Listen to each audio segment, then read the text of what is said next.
What does this mean for buyers and sellers in today's market? Well, let's go over a couple things that you need to take into consideration.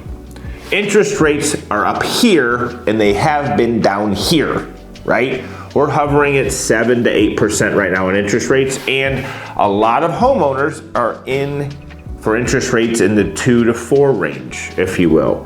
So those sellers are kind of holding back, right? They're holding back from putting their house on the market, which is keeping our inventory relatively low. Now, is the inventory low compared to last year? Hell no. It's gone up dramatically. And why is that? Because prices have remained high. So some of these sellers are wanting to capture some of that equity they've got. They want to capture a still solid market and maybe sell right now while they feel like prices are still high. People are thinking we're going to have a market crash.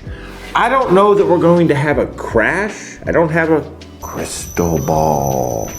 But I do know that we will probably see maybe a market correction, if you will, because if you think about it, remember economics class in high school? I barely do because I was not a great student, but that's neither here nor there. Supply and demand. If demand is high and supply is low, prices go up, right? If supply is high and demand is lower, prices have to come down to match, okay? So when you have, let's say you have a buyer who's shopping in the $1 million price point in Niceville right now.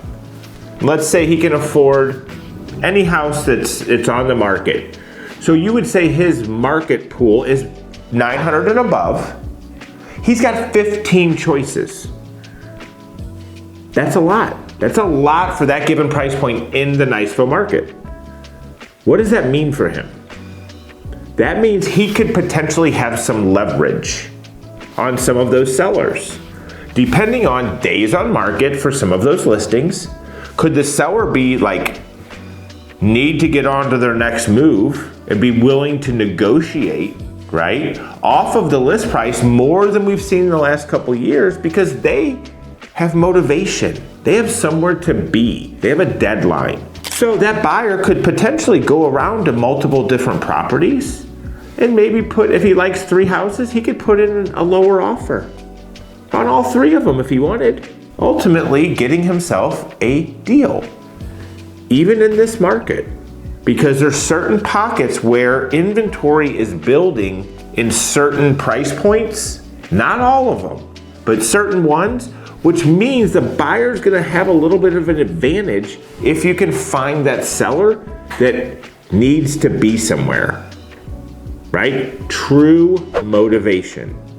We had a deal fall out this week. It was out in Freeport, and ultimately we had the buyer, they were under contract, they had a house, they have a property to sell, and the seller was not willing to extend this contingent offer because the buyer, our buyer, who was also a seller, they would not lower the price in the house they were listing. Did they really want to buy that house? She wants to be in Hammock Bay, but does she need to be? So finding true motivation, and if you're a buyer or seller in this market, making sure you're truly motivated, because you have to be motivated. This isn't like test the waters market right now. With interest rates where they're at, we tend to see the people that are out there right now seem to be a little bit more serious shoppers than some other times because they're willing to accept that higher interest rate, right? The other thing to think about too with this supply and demand and up and down and all over is where you're getting your data from. You need to make sure that you're using proper comps, proper market data when you're going to sell your home in this current market, okay? I don't know how many appointments I've been on here lately where you go in, you meet with the client, sit down, start talking about pricing and comps and what's the market doing. And you know, it's not doomsday, it's not the end of the world, but we sure as hell are not going 90 miles an hour on an Amtrak train right now. We're kind of on a bus kind of doing like 45 miles an hour, going down kind of a bumpy back road, not on a slick, smooth railroad track, okay? So the conversations are different. They're different than what they've been. So sitting down with the seller now, it goes something like this. Hey, Mr. Seller, how are you today? Oh, I'm doing great, Mark. Thank you, blah, blah, blah. Thank you so much for coming over. Sure, and we start talking about their neighborhood and everything else that's going on around them. And I said, oh, have you noticed any of your neighbors selling their house? Because this is a good sign to kind of see motivation, see how much they know about the market, right? Make sure, if you're the seller right now, make sure you're educated. You know, kind of pay attention if you're thinking about selling your house, what's going on around you.